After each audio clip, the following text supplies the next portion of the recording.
Kaunast Risto Vidas.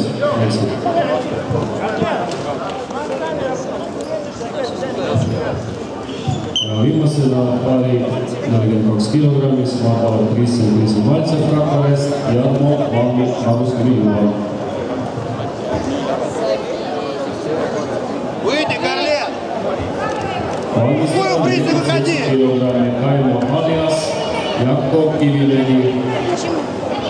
Выходи! Ногу!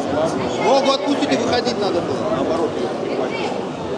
Выйти, не сдавайся, Корлет! Rakvere maadleb Kristjan Valtsev Matjale. Meil on Kaule räägitud, kes välja tuleb. 42 kilogrammi viimane paar. 47 valmistada Kaimo Alias, Jakko Kivimägi.